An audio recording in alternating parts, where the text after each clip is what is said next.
জানাই অনাদির আদি গোবিন্দ সর্বকারণের কারণ ভগবান শ্রীকৃষ্ণ, তৎসঙ্গে শ্রীমতী রাধারানীর শ্রীপাদ পদ্মে আমি প্রণাম জানাই সবাই উপস্থিত হরিভক্ত হরিভক্তা, কৃষ্ণ ভক্ত কৃষ্ণ ভক্তা মা এবং বাবাদের চরণে।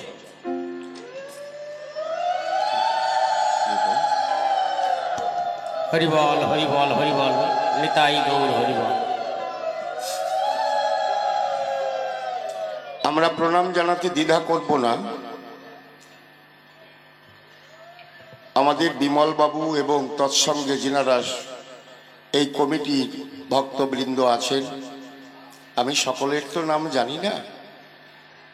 সত্যিকারের কথা, এরা ভক্তপ্রাণ। আমি এর আগে এসেছিলাম গত বছর, আমার পরম শ্রদ্ধা গুরুদেব অসীম বাবু এসেছিলেন, আপনারা গান শুনেছেন। অসীম বাবু হচ্ছে আমাদের গুরুদেব, তিনি হচ্ছে কবি আর আমরা হচ্ছে ছবি। তাহলে সেইভাবে আজকে আমরা কবি গানের মধ্যে যাব। আপনারা পাল্লার বিষয় শুনলেন, একদিকে কালী ভক্ত আরেকদিকে কৃষ্ণ ভক্ত। প্রশ্ন টশ্ন যা করেছে খারাপ করে নাই, কিন্তু গল্পটা যা দেশে বেশি ভালো দেয় নাই। কি আমার কাছে বলুন দেখি, এই যে মায়েরা বসে রয়েছে, এই গল্প সাজে নাকি? খুব হিসেব করে কথা বলতে হয়, এমনি এমনি না। স্লাইড একটু দিলে দেন, হ্যাঁ দাদা, একটু ভাসিয়ে দেবেন হালকা একটু। খুব সুন্দর মাইক ম্যান, অপূর্ব। হ্যালো, স্লাইড একটু ভাসিয়ে দেন। হ্যালো হ্যালো, আর একটু হ্যালো চেক। এইবার একার এক দুই যেমন আমি তাকে বোঝাবো তেমন। প্রশ্ন তো করিয়ে গেছে এক একটা অ্যাটম বোমের মতো। এর একটা প্রশ্ন দিয়ে সারা রাত কাটানো যায়। যা ছড়াই দিয়ে গেছে রে বাবা, ও ভাবছে ওর চাইতে বড় চালাকার নাই। রানা কুম্ভ তো রাজা, আর আমি মেয়ে ছেলে মানুষ। ও জানে না বর্তমানে মেয়ে ছেলে মানুষের যে কি ক্ষমতা। আমি রাজনৈতিক কথা কব না, মেয়েদের যা ক্ষমতা। বাংলায় মুখ্যমন্ত্রী হয়েছে মাননীয়া আমাদের মমতা। সে যদি ইচ্ছে করে বড় বড় পুরুষ মানুষকে হার মানাতে পারে। হ্যাঁ, আমি আজকে মীরাবাই কি বলিব আপনাদিকে ঠাই। রানা কুম্ভ তোমার সারা সারি নাই। রানা কুম্ভ ভেবেছি আমার চাইতে মারাত্মক চালাক পৃথিবীতে নাই, তোমার চাইতে চালাক আছে। ছোট একটা গল্প আমার মনে পড়ে গেছে, প্রথমে দিয়ে তুই। একজন মারাত্মক চালাক, সাংঘাতিক চালাক, বেকায়দা চালাক। তা দেখবেন বর্তমানে হাতুড়িয়ে ডাক্তার আছে না, ওই RMP লাইসেন্স বের করে কলকাতা থেকে, ওই ক্যালপল জ্বরের জন্য হোস্টা সাইকেলিং দিয়ে দিল, আছে না, হিস্ট্যাক র্যানট্যাক অম্বলের জন্য। এইগুলো জানলেই মোটামুটি সাফসি ডাক্তার হওয়া যায়। আপনি হতে পারেন বাঁধা গদ। তা ভদ্রলোক দোকান টোকান দিয়েছে, যে বেশ বেশ কয়েকটা দোকান আছে বাজারে, চাচ্ছি দোকানে। আর যে মারাত্মক চালাক, ও ভাবছে আমার চাইতে চালাক বড় নাই। ও ধরেন বাজারে এত সুন্দর একটা দোকান দিয়েছে, ঝকমাক ঝকমাক করে দোকান। দোকানের দিকে তাকালেই মনে হয় বড় ডাক্তার, কিন্তু কিছু জানে না। ওপরে সাইনবোর্ড লিখে দিয়েছে কি, মাত্র 500 টাকায় সমস্ত রোগের চিকিৎসা করা হয়। ভালো করে শুনবেন, গ্যারান্টি সহকারে। যদি রোগ সারাতে না পারি, রোগীকে 1000 টাকা ফিরাইয়া দেব। 500 টাকায় রোগ সারাবে, যদি না সারাতে পারে 1000 টাকা দেবে। আপনার লাভ আছে? হ্যাঁ, লস থাকবে না। কি মা, 500 টাকা নিয়ে যাবেন, যদি রোগ না সারায় 1000 টাকা দেবেন। তাই অন্যান্য যে ডাক্তাররা আছে ওই রকম তো সাইনবোর্ড লেখেনি, ওদের রুগী হচ্ছে না। দেখবেন মায়েদের মধ্যে বেশি রকমের প্রচার হয়। একজনেও সেই ডাক্তারের কাছে গেছে, 500 টাকা নিয়ে রোগ সারিয়ে গেছে ঠাকুরের আশীর্বাদে। এখন সে এসে বলছে, দিদি রে, ডাক্তার যে কি ডাক্তার রে মাইরি, মাত্র 500 টাকায় সব সারাই দেয়। আমার যে মাজায় ব্যথা ছিল রে, ওরে কপাল রে, সেই মাজা ব্যথা সারিয়ে গেছে। ডাক্তার বাড়ি বড় ডাক্তারও দিই, তোর কি হয়েছে? মানে হাতে ব্যথা, কোন ওই ডাক্তারের কাছে যাবি, সব সারিয়ে দেবে। এবার তো গেছে, লাইন পড়ে গেছে বাবা। লাইন পড়বে না, 500 টাকায় সব রোগ সারাইয়া দেবে। কিন্তু অন্যান্য যে ডাক্তার, তাদের রুগী হচ্ছে না। এক ডাক্তারের বউ তো থাকবেই না, তার রুগী হয় না। তার স্ত্রী বলে, তোমার ঘর আমি করবো না, তোমার ছেড়ে আমি অন্য জনের কাছে চলে যাবো। ওকায় দাঁড়ায় একটা মাস সময় নিচ্ছি, যদি আমি বেশি পয়সা ইনকাম না করতে পারি তাহলে তুমি চলে যাবো। ওর সঙ্গে কথা হয়ে গেছে। এখন সেই ডাক্তার মনে মনে চিন্তা করলো, আমি ডাক্তারি ছেড়ে দিয়ে রুগী হয়ে যাব। কি বুদ্ধি সেই ডাক্তারের! সেই ডাক্তার মনে মনে চিন্তা করলো, আমি 500 টাকা নিয়ে যাব, ওষুধ দেবে, ওষুধ ফেলাইয়ে দেবো, তারপরের দিন যাই করবো, ডাক্তার মশাই রোগ সারে নাই, 1000 টাকা দেবে। কি বেকায়দা দেখেছি। এইবার ও তো রুগী সাজিয়ে তারপরে বলছে, ডাক্তার বাবু কি আমার যে কি হয়ে গেল আমি বুঝতেই পারলাম না। ডাক্তার বলছে, কি হয়েছে আপনার? বলছে, আমার মুখে কোনো রুচি না, ভাত খালি মনে হচ্ছে গু খাই না কি খাই ঠিক পাই না, সন্দেশ খালি মনে হচ্ছে মাটি খাই। ডাক্তার বাবু বলেন তো আমি কোথায় যাই? আমার তো মুখে রুচি নাই। ডাক্তার মনে মনে চিন্তা করলো, এই শালা কতিবার,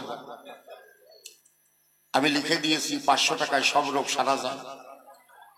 ও যদি 500 টাকায় রোগ না সারে 1000 টাকা নেবে, তাহলে আমি ওর একটু অন্যভাবে চিকিৎসা করি। ডাক্তার বলছে, তাহলে তোমার মুখে কোনো রুচি টুচি নাই না? বলছে না। ওর একটা কম্পাউন্ডার আছে, কম্পাউন্ডারকে বলছে, এই 22 নম্বর খাপটা নিয়ে আয়। ওই 22 নম্বর খাপের মধ্যে কি আছে জানেন? একটা শিশি আছে, শিশির মধ্যে পেট্রোল ভরা। চালাকে চিকিৎসা করবে। বলে, মুখে তাহলে কোনো রুচি নাই? বলছে, না ডাক্তার বাবু, আমি যে কোথায় যাই, কত ডাক্তার দেখালাম, কেউ সারতে পারে না। বলে, জিভটা বের করেন তো। যেই জিভ বের করেছে, 10-12 ফোঁটা পেট্রোল ঢালিয়ে দিয়েছে। যেই দিয়েছে, সেই রুগী বলছে, ডাক্তার বাবু আপনি ওষুধ না দিয়ে পেট্রোল দিলেন কেন? বলে, বাবা এই তো তোমার স্বাদ ফিরে আইছে, আমি যে পেট্রোল দিয়েছি তুমি তোমার জিহ্বায় সেই স্বাদ পেয়েছো। 500 টাকা দাও, 500 টাকা দিয়ে চলে যাও।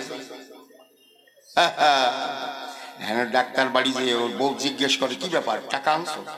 বলে, আজকেও হারিয়ে গেলাম, আবার আরেকদিন যাবো, এমন রোগ নিয়ে যাবো ডাক্তারের বাবাও সারতে পারবে না।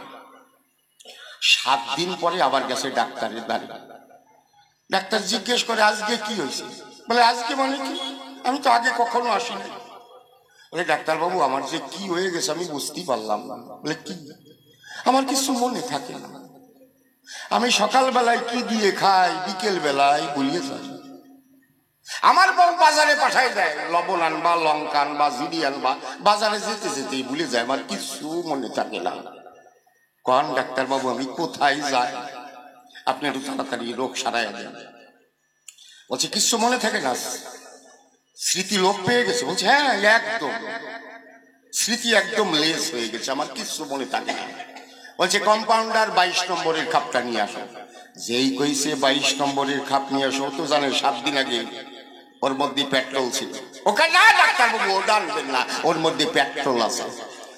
বলে, এই তো তোমার 7 দিন আগের কথা মনে পড়ে গেছে। আরে কপাল রে, তোমার স্মৃতি শক্তি ফিরে এসেছে, 7 দিন আগের কথা মনে পড়ে গেছে।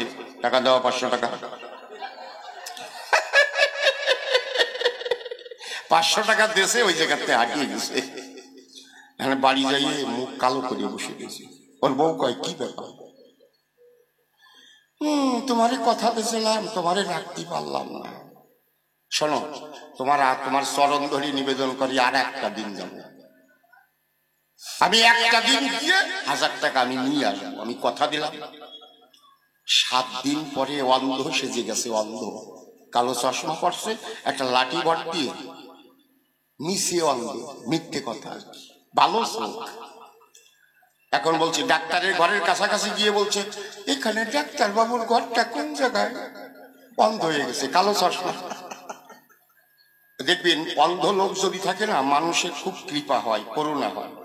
বলছে এই ভদ্রলোক তো চোখে দেখে না, ডাক্তারের দোকানটা দেখিয়ে দিয়ে হয়তো।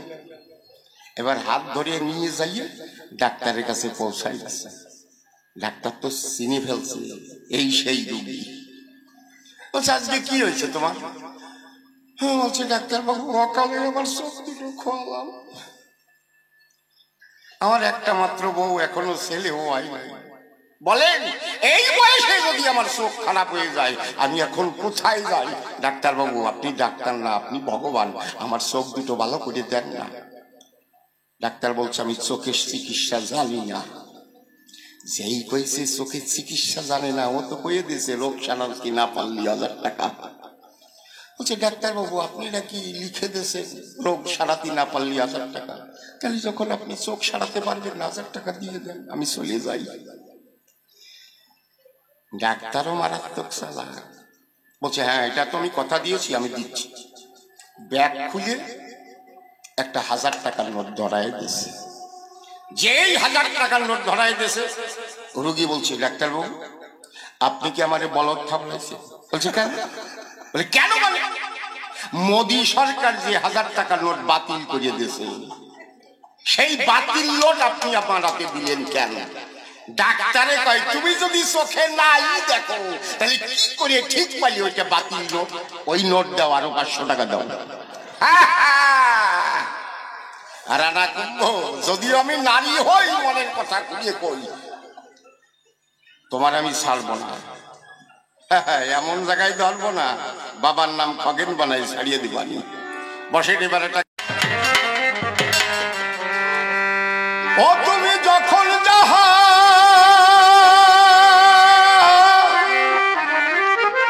আর সিয়াকে একটু ভাষা, ও তুমি যখন যাহা করাও মরে ও বান্ধব তখন আমি তাই করি।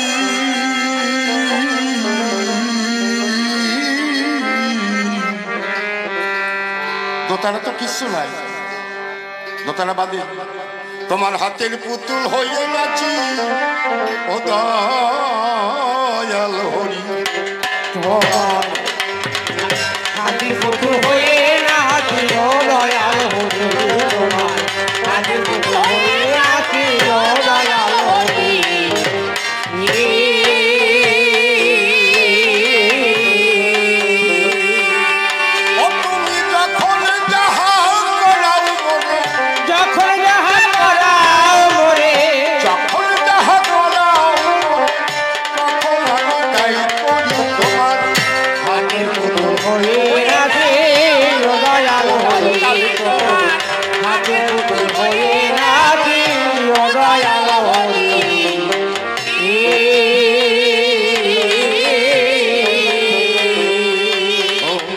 তোমার মতো বান্ধবকে বা দিবানিশি করো সেবা, সুখ দুঃখ সব তুমি দেবা এ জন্ম ভরি।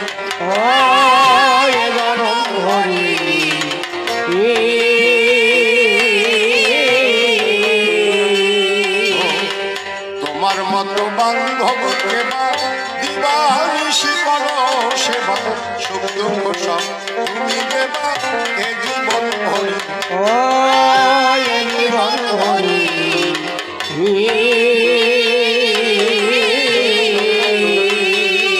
মিছে মোহ মায়ার ফাঁদে পড়ি, মোহ মায়ার ফাঁদে পড়ি আমি কে বড়াই করি তোমার।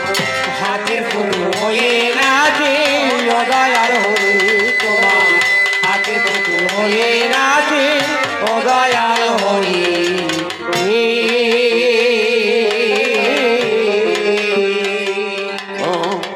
নিশি যোগে যেই পড়ি ঘুম তুমি এসে যাও মোরে পড়াই যাও ঘুম রাত ও ঘোরাল হরি। নিশি যোগে যেই পড়ি ঘুম তুমি এসে যাও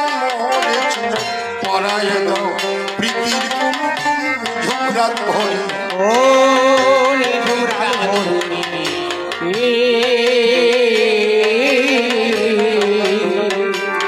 ও তুমি সারা নিশি জাগো হরি সারা নিশি জাগো হরি ও তুমি সারা নিশি জাগো হরি আমি যখন ঘুম পড়ি তোমার হাতের পুতুল হয়ে নাচে ও দয়াল হরি তোমার হাতের পুতুল হয়ে নাচে ও দয়াল হরি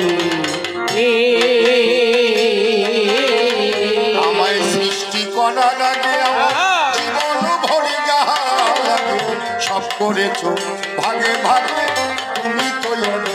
ও দয়াল তুমি তো জানি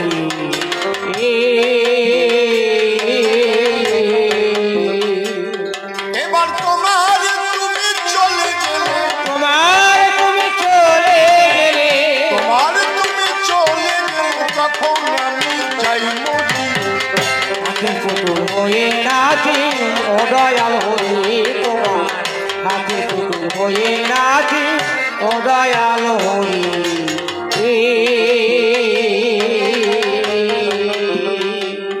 গুরু অসীম বলে বিশ্ব মাঝে তোমার সাজে সবাই সাজে তুমি থাকো সকল কাজে মূল সূত্র ধরে ও দয়াল মূল সূত্র ধরি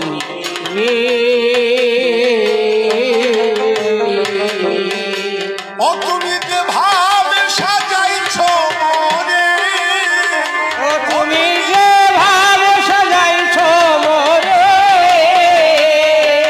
যে ভাবে সাজাইছ মনে সে ভাবনা কি ও জনম ভরি হাতের পুতুল হয়ে নাচে ও দয়াল হরি তোমার হাতের পুতুল হয়ে নাচে ও দয়াল হরি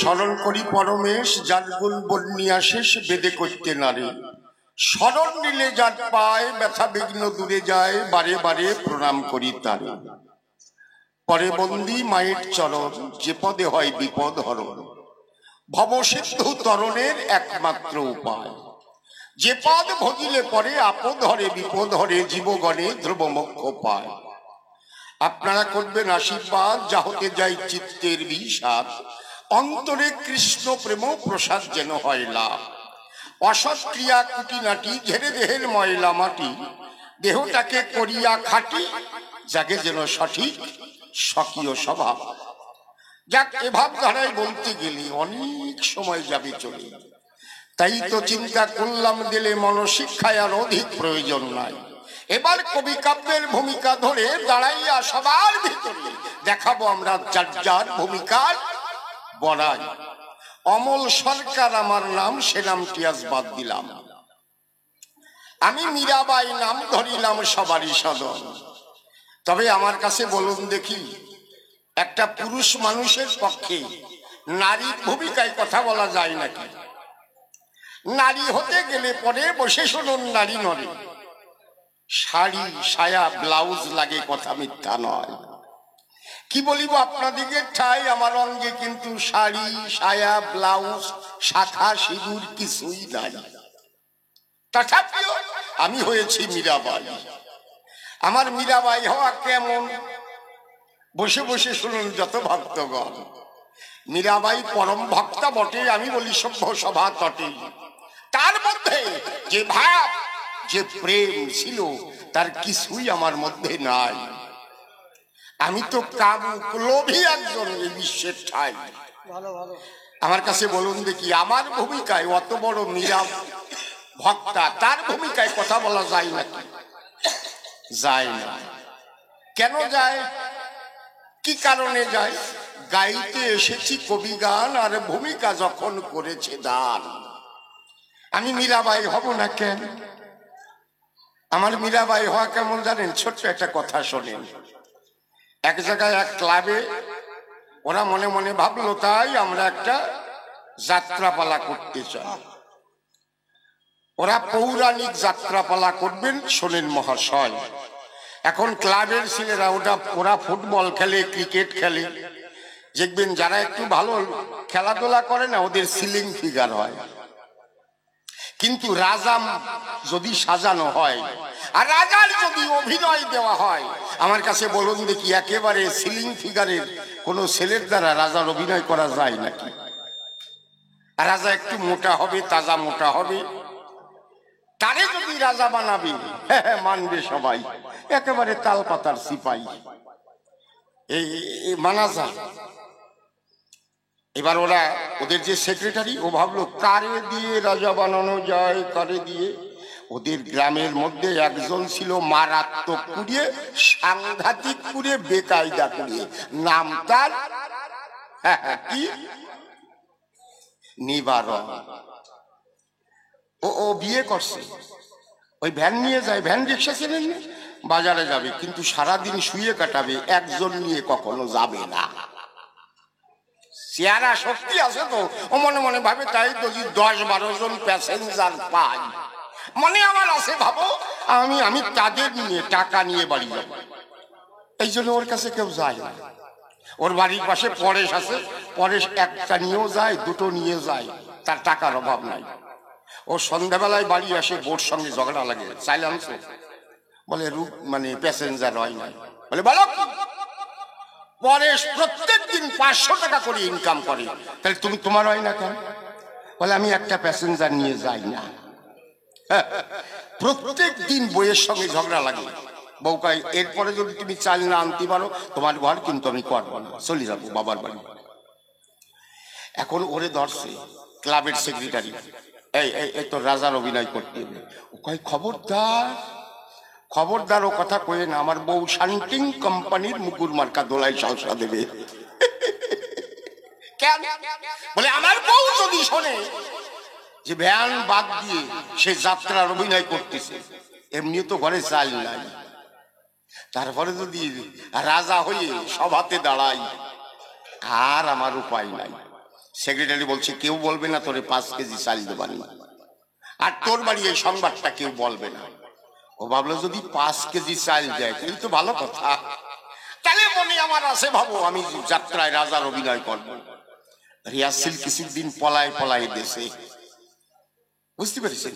এবার যাত্রার দিন ওরে মেকআপ করেছি, যা মানাই সেরে মশাই, মেকআপটা কম হয়ে গেছে, মাথায় স্কুল টুরু দিয়েছে, ওই যে কি দেয় মুকুট, তারপরে রাজ পোশাক পরাইছে।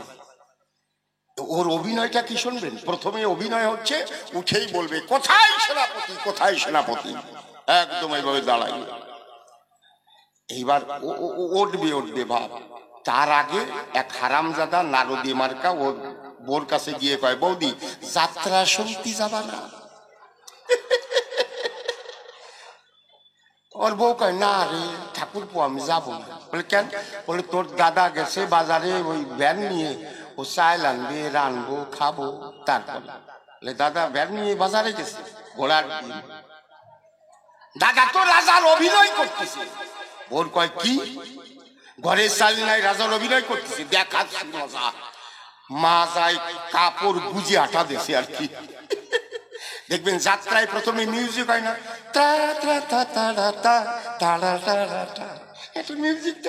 মিউজিকের পরে উঠবে, ও ওঠা সারা, ওর বউ আসা সারা। ও উঠে বলছে কোথায় সেনাপতি, কোথায় সেনাপতি? ওর বউ সামনে এসে কয় নামিয়ে আসো বাড়ি দুর্গতি। ঘরে চাল নাই আর তুমি রাজার অভিনয় করতেছো সভ্য সবার ঠাই, নামিয়ে আসো, নামিয়ে আসো। যাত্রা বাদ দিয়ে নামিয়ে চলে যেতে হয়েছে। নিবারণের রাজা হওয়াও যেমন, অমল সরকারের মীরাবাই হও তেমন। কি বলিব আপনাদিকে ঠাই, আমার মধ্যে প্রেম ভক্তি সরলতা নাই।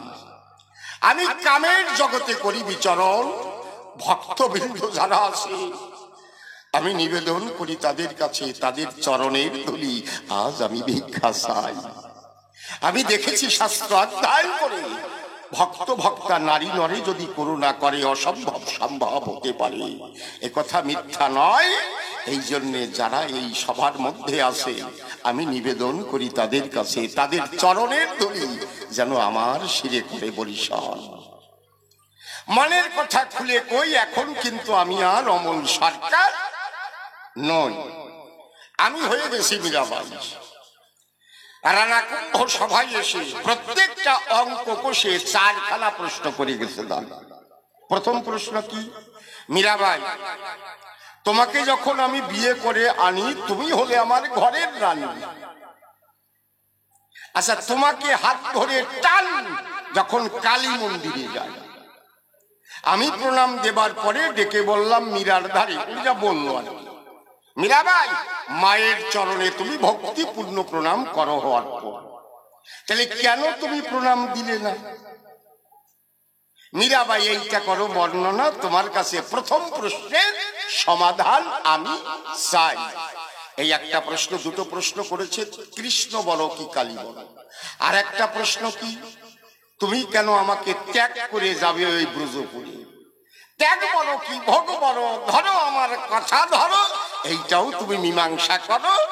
শোনো তুমি আজি মীরা বাই, এই প্রশ্ন করে থামে নাই, কয় আমি 3টে দেব না। আমি মনে করি ভাবো না 3টে প্রশ্ন দেব না। আরেকটা প্রশ্ন করেছে যোজনা কি, আকবর বাদশা কি কারণে এলো, কেনই বা কৃষ্ণের গলায় তার নামাঙ্কিত স্বর্ণমালা দিল? ও বা ভাষাটা বলতে পারে নাই, মনের মধ্যে আছে।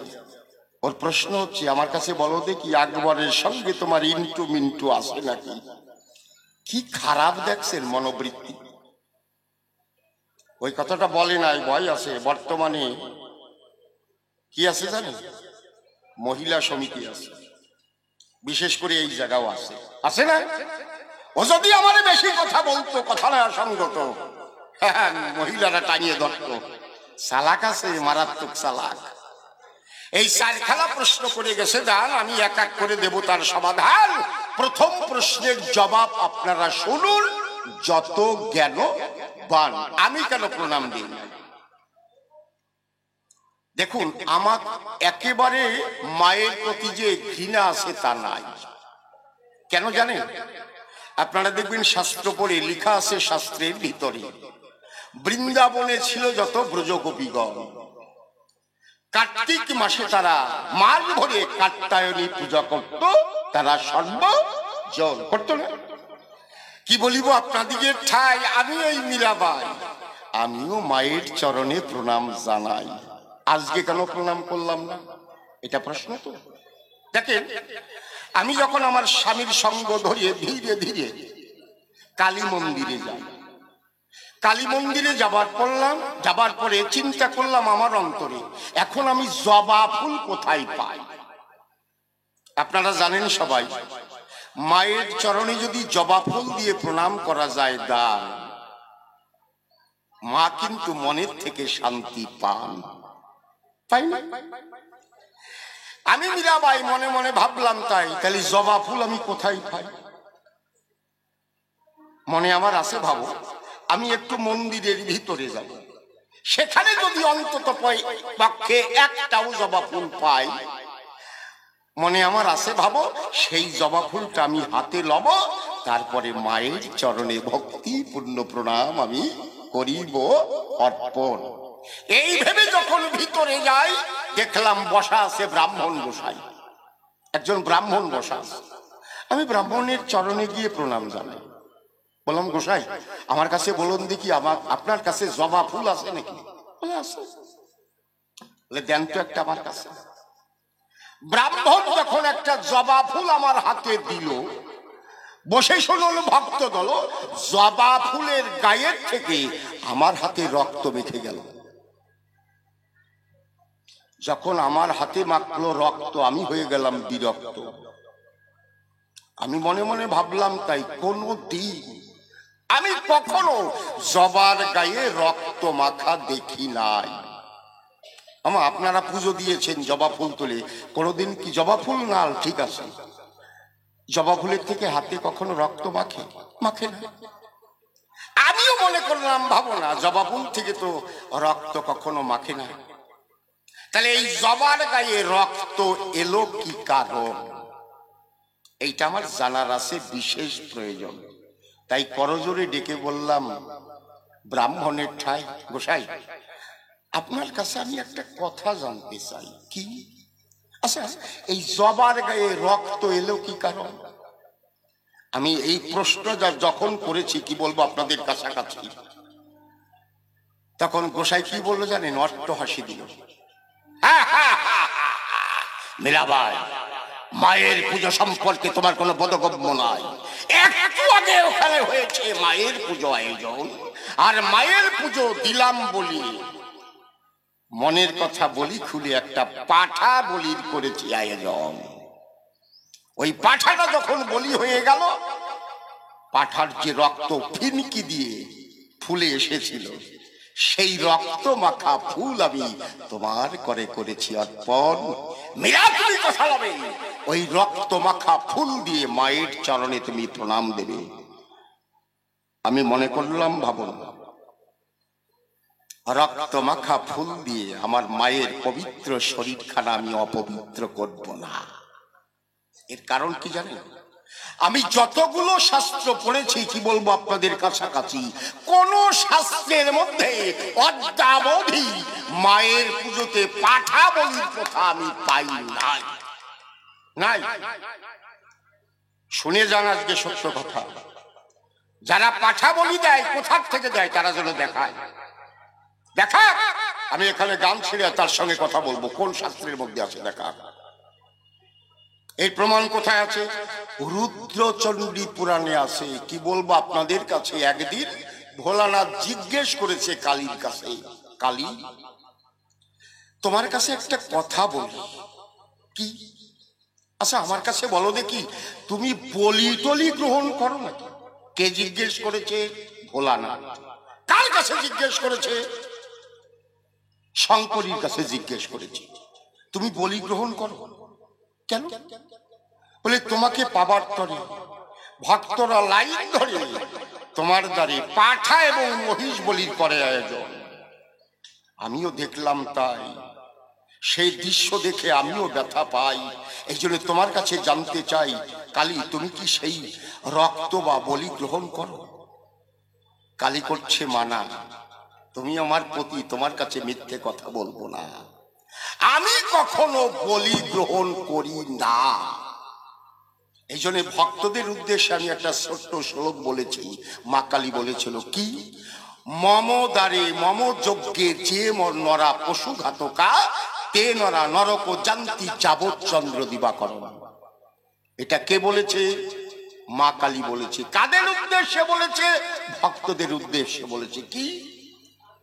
মম যজ্ঞে মম দ্বারে যে নরা পশু ঘাতকা, তে নরা নরক জান্তি যাবৎ চন্দ্র দিবাকরণ। আমার পূজা করবার তরে আমার দ্বারে কোন ভক্ত ভক্তা নারী নরী যদি করে পাঠা এবং মহিষ বলির আয়োজন, অন্তর দিয়ে দেখো ভেবে, যতদিন চন্দ্র সূর্য পৃথিবীতে রবে, ততদিন কুম্ভী পাক নরকে সে হইবে নিলয়, নরকে যাবে। তখন শঙ্কর জিজ্ঞেস করছে, তুমি কি পাঠা বলি গ্রহণ করো না? কোন বলি গ্রহণ করো না? কালী বলছে, গ্রহণ করি। স্বামী, আমি তোমার কাছে ব্যাখ্যা করি, আমি বলি গ্রহণ করি। কোন বলি? দেহের মধ্যে আছে 6টা পাঠা, দিবানিশি ঘটায় লেঠা। ওই 6টাকে গুরুর চরণে, মায়ের চরণে করতে হয় কর্তব্য। এই 6টার নাম কি? কাম, ক্রোধ, লোভ, মোহ, মদ, মাৎসর্য যারে কয়। দেহের মধ্যে পাঠা আছে 6। মায়ের পূজা করবার তরে বসে শুনুন নারী নরে, মায়ের চরণে এই ষড়রিপু বলি দিতে হয়। আর ওরা কি করে? ওরা আস্ত পাঠায় নিয়ে বলি দেয়। খালি কি পাঠায় নিয়ে বলি দেয়? এই যে ব্রাহ্মণ গোসাই, আপনার চরণে একটা প্রণাম জানাই। ব্রাহ্মণ তো বাবা, আপনার কাছে একটা কথা জিজ্ঞেস করবো, আমার কাছে বলুন দেখি, মা কালী কখনো বলি গ্রহণ করে? এই যে শুনে দেখেন, মা কালী কখনো বলি গ্রহণ করে না। খবরদার, আপনাদের চরণ ধরে করি মানা, মায়ের কাছে কখনো পাঠা মহিষ বলি দেবেন না। একটা কথা খুলে বলি, দেবেন দেহের মধ্যে ষড়রিপু বলি। সেই বলি দিয়ে মায়ের চরণে ভক্তি ফুলে চোখের জলে করবেন আপনারা পুজোর আয়োজন। অন্তর দিয়ে দেখুন ভেবে, মা নিশ্চয়ই একদিন আপনাকে দেখা দেবে, যেমন পূজা করেছিল শ্রী শ্রী শ্রী রামকৃষ্ণ।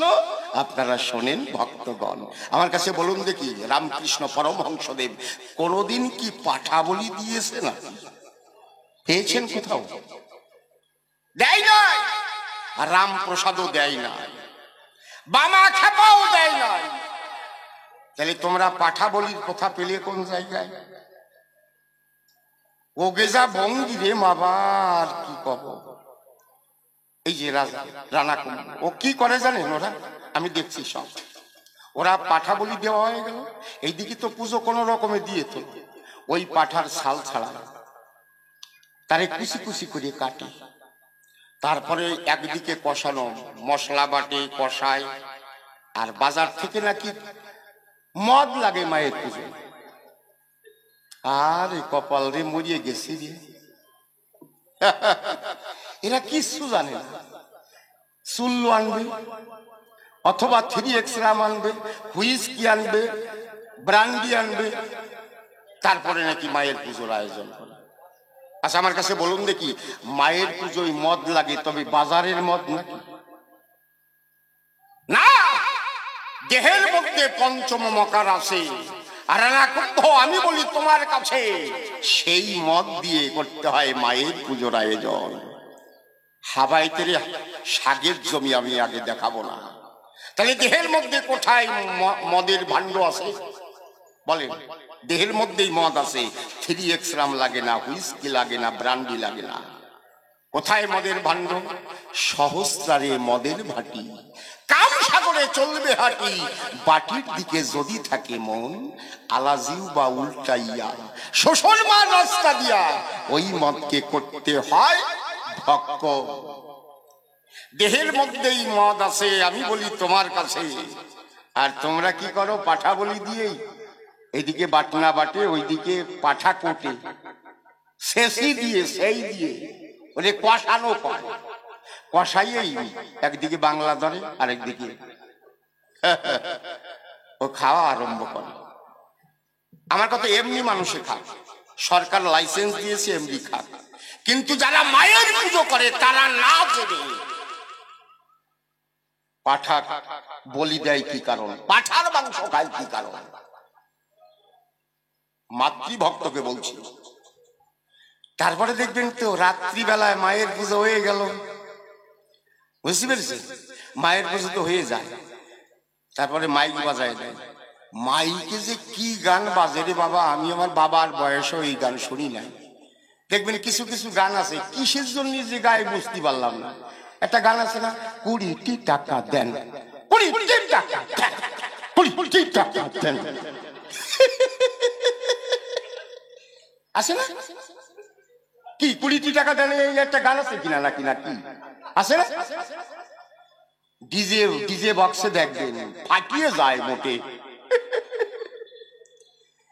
শোনেন তালি, আমি আমার পরম শ্রদ্ধেয় গুরুদেবের সঙ্গে গান গাইতে গেছি, কোথায় জানেন? দমদম, কালী পুজোর গান।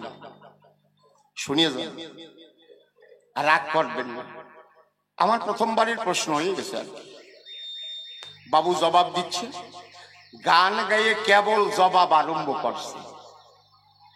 একজন মদ খেয়ে এসে, বেশ ভালো চেহারা কিন্তু, মদ খেয়ে এসে বলছে, আসিম বাবু কথা বন্ধ করে, বন্ধ করে। বাবু বলে, সরে যাও। বাবু তো জানে না লোকটাকে, বলছে সরে যাও, আমাকে আলোচনা করতে দাও। বলে বন্ধ করেন, এই মাইক বন্ধ করে দেন। এইরকম অর্ডার দিছে। বাবু কয়ে কি? একজন উঠিয়ে এসে কয়, এই হচ্ছে ক্লাবের সেক্রেটারি, খবরদার টাকা পাবেন না, এই যা কয় তাই শোনে। এখন তো বাবু আগে টাকা নিয়ে গান করে, আগে তো তা না। কিরম কায়দা, আমার তো কাজ হয়ে গেছে। আমি ভাবলাম যে কি যেন হয়ে গেল রে। বলছে বন্ধ করেন আলোচনা, আমার প্রশ্নের জবাব দেন। বাবুরে প্রশ্ন করবে, সেই প্রশ্নের জবাব দিতে হবে, আমি যে প্রশ্ন করছি তাতে হবে না। বলছে সরকার মশাই আপনি আমাকে জবাব দেবেন, কালী পুজোর সময়, দুর্গা পুজোর সময় বাথরুমের সাবান বেশি ক্ষয় হয় কেন? কবি গান গাবা, বাবার নাম খগেন হয়ে যাবে। একজন কানে কানে এসে বলছে, অসীম বাবু তাড়াতাড়ি জবাব দিয়ে যা পারেন কিন্তু একটু বুঝাইয়ে দেন, নালি টাকা পাবেন না। এ হচ্ছে ক্লাবের সেক্রেটারি, জবাব দিতে হবে। এখন দাঁড়ায় রয়েছে, ঠিক থাকতে পারেন আর কি। অসীম বাবু ওটা বলুন, কালী পুজোর সময়, দুর্গা পুজোর সময়, মানে জম্মের খাওয়া খাইছে আর কি, বাথরুমের সাবান বেশি ক্ষয় হয় কেন? বাবু বেকায়দায় পড়ে গেছে। বাবু ভাবলো আমি এখন কি করি রে মাইরি। হঠাৎ কবি গাঞ্জা লাগায়, হঠাৎ বুদ্ধি আছে, বলছে দাঁড়ান দাঁড়ান জবাব দিচ্ছি। দেখুন, আগে মায়ের পুজোতে গান বাজত কি, আমায় একটু যায় মায়ে মন্দিরে বসি, গান গাইতো না, মান্নাদের গান, কত সুন্দর গান, চারিদিকে শুধু এই গান বাজত, আমায় এর মন্দিরে বসি, আছে না? আগেও যারা গান গাইত দেখবেন চারিদিকে মায়ের পুজো হলে কিন্তু এই গান বান্দা থাকতো কিনা বলেন, সব জায়গায় গান সবার মুখস্থ হয়ে গেছে। এবার দেখবেন যে মেয়ে মহিলা, সেও বাথরুমে গিয়ে সাবান নিত আর গান গাইত, আমায় একটু জায়গা মন্দিরে বসি, ধীরে ধীরে গান গাইতো আর ধীরে ধীরে সাবান নিত। মরিছে, ধীরে ধীরে গান গাইতো, ধীরে ধীরে সাবান নিত। বলে এই জন্য আগে সাবান ক্ষয় কম হতো। আর বর্তমানে মাইকে কি গান গায়, রাম্বা হো হো হো, রাম্বা হো হো হো, ওই রাম্বা হো হো কয়, সাবান ও গড়তেছে 3-4 ঘষায় সাবান শেষ, ক্লিয়ার। মানে সে কয় বাবা চমৎকার, অসীম বাবু চমৎকার, ঠিক হয়েছে। এই অসীম বাবুকে আর 2000 টাকা বেশি দিবি। হারে কপাল রে ভাই, কি কপর, কি খারাপ বললাম না? এইরকমই। এবার আমার প্রশ্ন আছে, আমি উল্টায় প্রশ্ন করে যাই, জবাব নেবেন। দেখবেন মাকে পুজো দেন, রাধা কৃষ্ণকে পুজো দেন, যাকেই পুজো দেন, মা কথা শুনবেন, বাজারে যতক্ষণ পর্যন্ত দোকানে বাতাসা থাকে তাকে কি প্রসাদ বলে? দোকানে গিয়ে বলেন প্রসাদ দেন আমার 1 কিলো, কি বলে? বাতাসা দেন। বাজারে গিয়ে দোকানে বলেন আমাকে সন্দেশ দেন, এটা তো বলতে হয়, বলেন প্রসাদ দেন। কখন প্রসাদ হয়? যখন রাধা গোবিন্দের চরণে নিবেদন করে, যখন মায়ের চরণে নিবেদন করে, যখন শিবের চরণে নিবেদন করে, তখন কিন্তু প্রসাদ হয়ে যায়। হরিব, তাই না? এই জন্য লিখা আছে, মাকে নিবেদন করিলে প্রসাদ বলে তারে বলে, ভক্ত খেলে মহাপ্রসাদ হয়, আর সেই ভক্তের উৎসৃষ্ট খেলে মহাপ্রসাদ মেলে, 3 প্রসাদে ত্রিতাপ দূরে যায়। হরিবোল হরিবোল, কি তাই না? এই জন্য প্রসাদ হয়ে যায়। এই জন্য আমরা যারা কৃষ্ণ ভক্ত আছি, আমরা গিয়ে বলি বাবা আমাকে একটু প্রসাদ দাও না। আমরা প্রসাদ খেয়ে হাতটুকু মাথায় মুছি। আর ওরা কি করে? ওরা পাঠা বলি দিলে ওই যে প্রসাদ হয়ে যায় না, পাঠা। রানারে কুম্ভ পাওয়া যায় না, রানারে কুমড়ো ক্ষতি হয়, রানা কুমড়ো। রানা কুমড়ো, তুমি আমার কথা নিও, আমার প্রশ্নের জবাব দিও। পাঠা বলি দিলে তো প্রসাদ হয়, প্রসাদ হয়ে যায় না?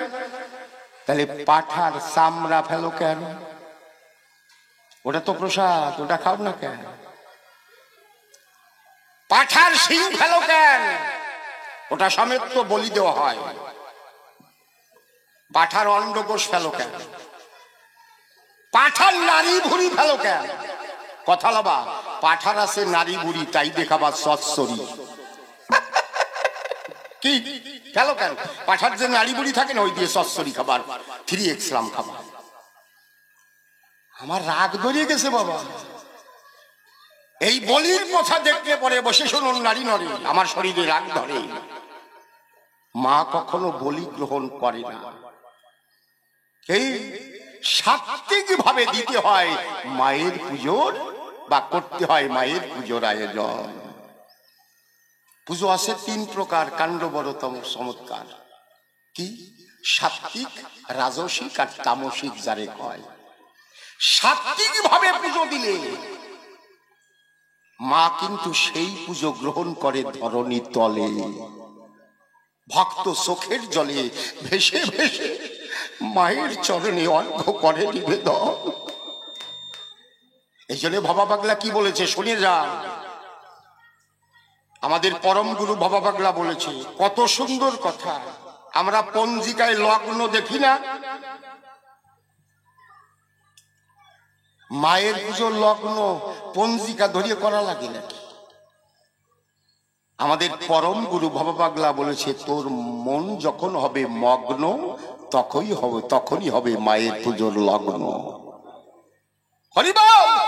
তোর মন যখন হবে মগ্ন তখনই হবে মায়ের পুজোর লগ্ন। আর একটা কি বলেছে, মন্তর লাগে না? আচ্ছা ব্রাহ্মণ গোসাই, আপনার কাছে আমি রাগ করবেন না, মা কালীকে শুধু সংস্কৃত বোঝে, বাংলা বোঝে না? কি ইংরেজি বোঝে না? মা তেলেগু বোঝে না? অসমিয়া ভাষা বোঝে না? আপনারা কি করেন? তা যদি না বোঝে, তত্ত্ব যদি না খোঁজে, শুধু সংস্কৃত ভাষা বলে তারপরে তার পুজো দিতে হবে? আমি বুঝতে পারলাম না। এই যে পরম গুরু বাবা পাগলা বলেছে শোন, মন্তর কারে কয়? মন্তর তোর মন দিয়ে ভক্তি ফুলে চোখের জলে করবি মায়ের পুজোর আয়োজন। মা কালী কালী বলে ভাসে তুই চোখের জলে মায়ের চরণ তলে ভক্তি অর্ঘ্য করবি নিবেদন। যেমন রামপ্রসাদ করেছিল, সে ঘটনা বলা ভালো। অবশেষে রামপ্রসাদের সঙ্গে কথা বলে আপনারা জানেন সর্বজন। এই জন্য তোর মন দিয়ে পুজো কর। কত সুন্দর কথা দেখেছি। হ্যাঁ, আমরা আবর্জনার মধ্যে ডুবে আসি। আর রানা কুম্ভ, আমি বলি তোমার কাছাকাছি আমি কি তোমার পুজো দেখে আর আসতো আসি? তারপরে যা ওরা করে রে। আচ্ছা, কেন প্রণাম দিলাম না আমি জবাব দিয়ে গেলাম। তোমরা পাঠা বলি পেলে কোন জায়গায়? পাঠা বলি দিলে বলে অঙ্গটা আমার উঠেছে জ্বলে। এই জন্য আমি প্রণাম ফেলে সেখান থেকে চলে আসি। প্রথম প্রশ্নের জবাব আমি করলাম সমাধান। আমি কেন প্রণাম দিলাম না? পাঠা বলি দিল বলে। কিন্তু প্রণাম যে আমি দেই নাই তা না।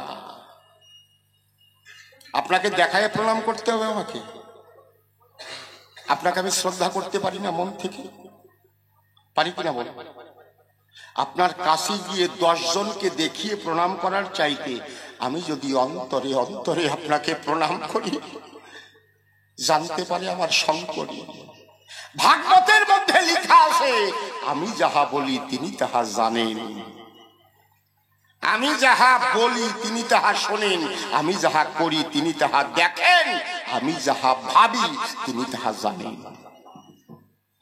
হরিবল! তাহলে আপনাকে যে আমি প্রণাম করছি, আপনি না জানেন, আমি জানলাম, আর একজন জানেন, যিনি অনন্ত কোটি বিশ্বের মালিক সাই, তিনি হচ্ছে আমার আরাধ্য দেবতা পরাণের খানায়। হরিবল! সব জানেন। এই জন্য আমি দেখানো ভক্তি করব, তারপরে আমার কৃপা করবে। কেন? এমনি আপনাকে আমি এখানে দাঁড়িয়েই মন থেকে আপনাদের প্রত্যেককে প্রণাম করতে পারি। ওই ভঙ্গি দেখানো ভাব লাগে না। এইবার দেখেন, ও আবার প্রশ্ন করে গেছে যে তোমার কৃষ্ণ বরণ আর কালী বরণ।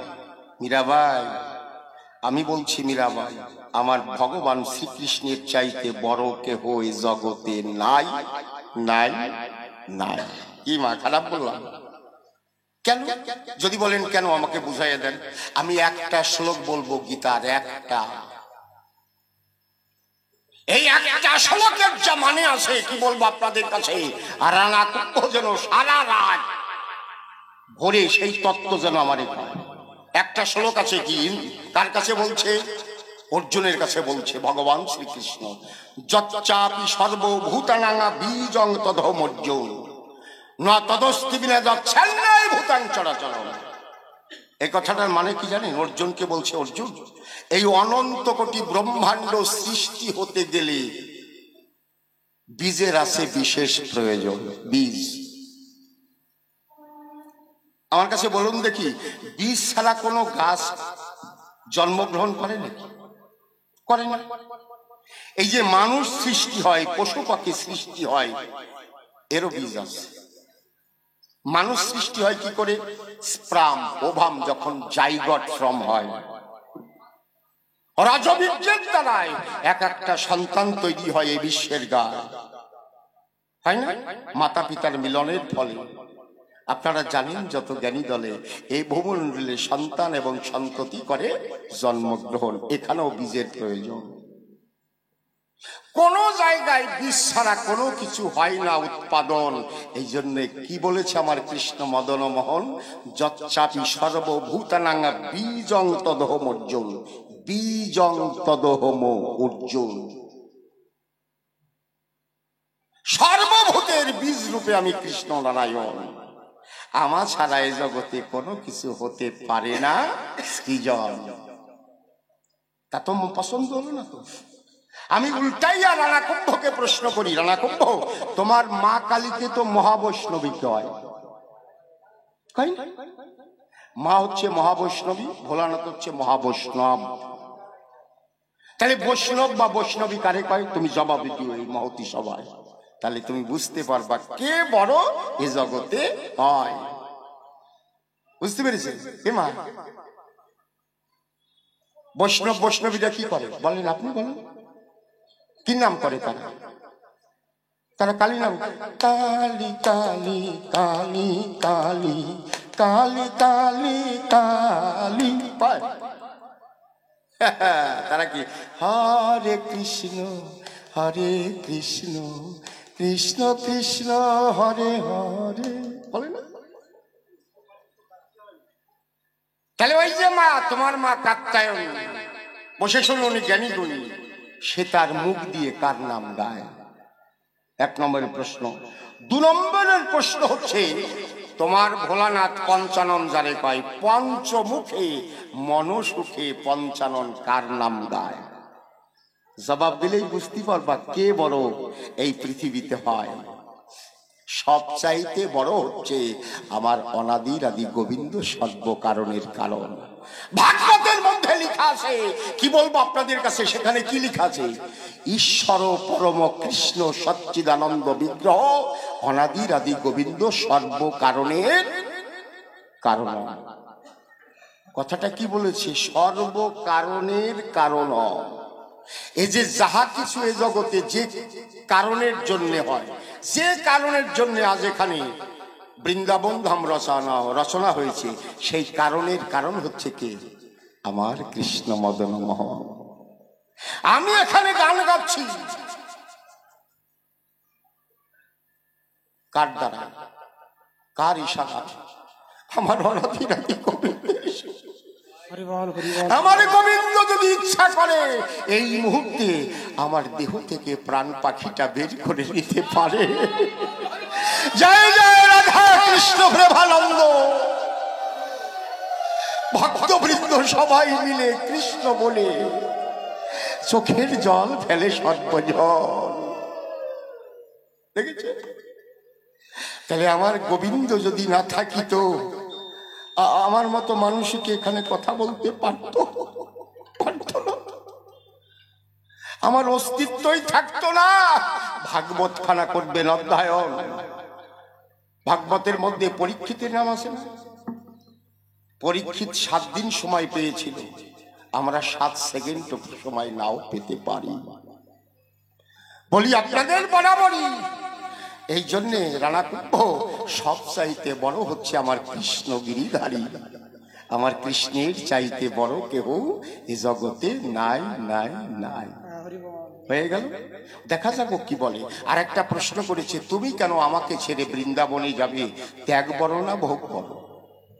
মনে আমার আছে, ভাবো এইবার একটা গান গাবো, গানের মধ্যে দিয়ে তার প্রশ্নের জবাব দিয়ে যাব।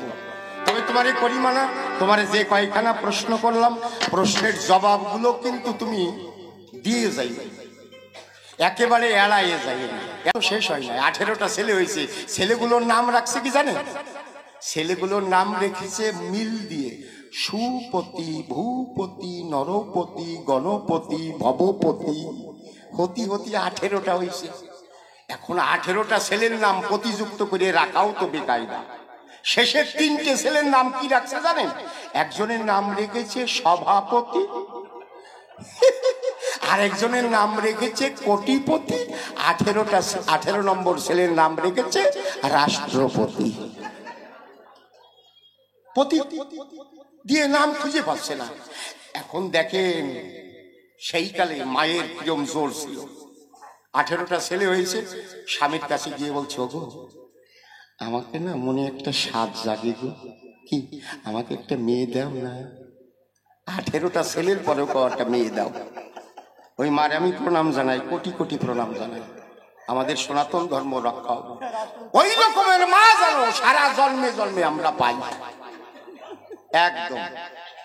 আবার যে একটা মেয়ে চাই, জামাই বাড়ি যাবে, মা যদি বায়না ধরে বাবা কিনা দিয়ে পারে। আবার যখন মিলন বাসরে গেছে, মা তো গর্ভবতী হয়েছে, মায়ের কি আশা এবার একটা মেয়ে হবে। হসপিটালে নিয়ে গেছে, ডেলিভারি হয়েছে, হবি তো আর একটা পুত্র সন্তান হয়েছে।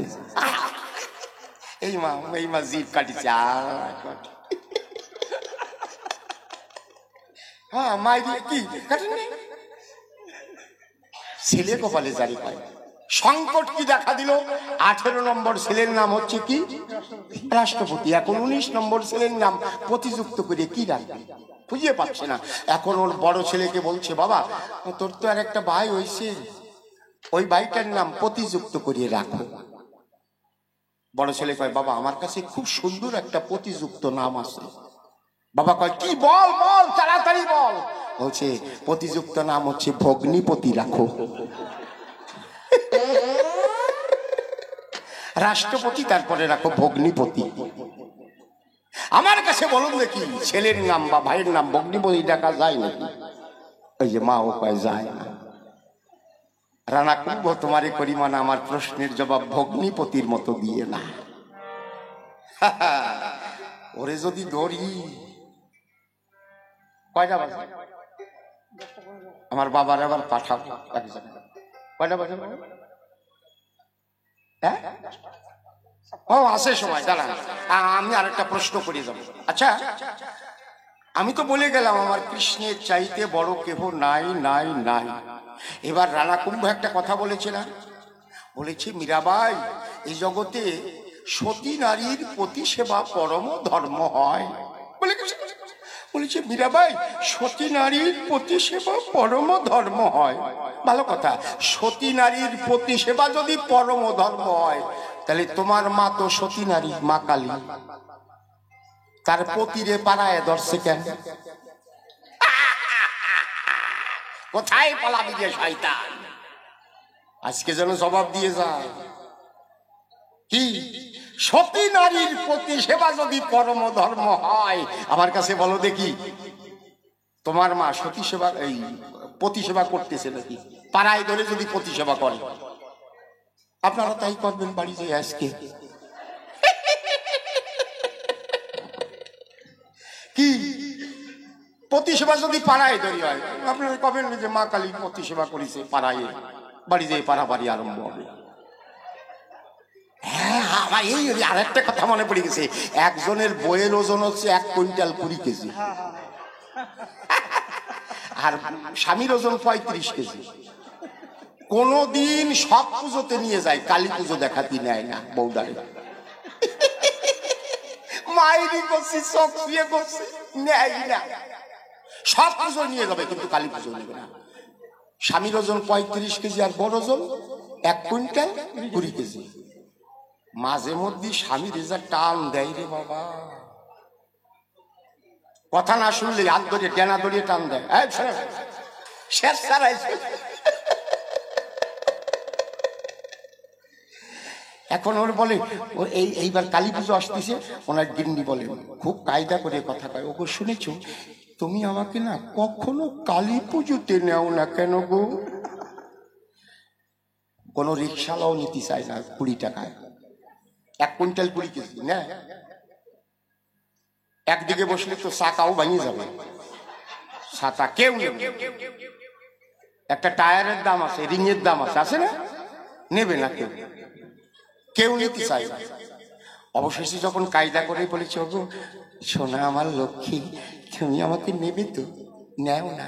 মানে স্বামীরে ভালো করে পাকাইছে। স্বামী কইছে নেবানে, এবার নেবানে। এবার তো কালী পুজো এসে গেছে, প্রথম দিন নিয়ে গেছে, নিয়ে গিয়ে পুজো টুজো হয়ে গেছে, কালীর সামনে দাঁড়াইছে। স্বামী গিয়ে প্রণাম করছে, বউ খাড়ায় দাঁড়ায় দেখতেছে, ওটা কে গো? দেখে নাই তো আগে পরে। ওটা কে? ওটা হচ্ছে কালী। ওনার পায়ের নিচে কে? ওনার স্বামী ভোলানাথ। স্বামীকে পাড়িয়ে পুজো পাচ্ছে। ও তাহলে তুমি চলো বাড়িতে চলো, আর আমার লাগবে না, কালকে সবার কাছে আমি পুজো পাবো, চলো চলো চলো। মানে ওরই যে পাড়াপাড়ি আরম্ভ করবে, বলে আমিও কালী সাজবো, চলো চলো বাড়ি চলো, আর আমার দেখা হয়ে গেছে। স্বামীরে ডানা ধরে স্যাঁত করে টানতে টানতে নিয়ে গেছে। আর রান্না করে যে খাবার দিয়েছে স্বামীরে, স্বামীর তো ভেতরে হাওলা শিয়ালদা হাওলা শিয়ালদা আরম্ভ হয়েছে। কেনই বা মা কালীর দেখাতে নিয়ে গেলাম রে। স্বামীরে খাওয়াই দিয়ে কয় খবরদার আজকে বিছানায় শোবা না, মাটিতে মাদুর পাতো, কালকে যেন জগতের সবাই আমারে পুজো করে। কালী যদি নিজের স্বামীরে পাড়াইয়ে পুজো পাতি পারে, আমি কেন পুজো থেকে বঞ্চিত হব? মনে আমার আছে ভাবো, আমি কালকে সকলের পুজো গ্রহণ করব। যাও মাটিতে সব। বউ যা কবে তাই খাওয়া দাওয়া করে মাটিতে মাদুর পাইতে শুয়ে রয়েছে। ওর বউ কয় মেন লাইটটা বন্ধ করো আর ওই টুনি লাইটটা জ্বালাও, নেবে জলে নেবে জলে।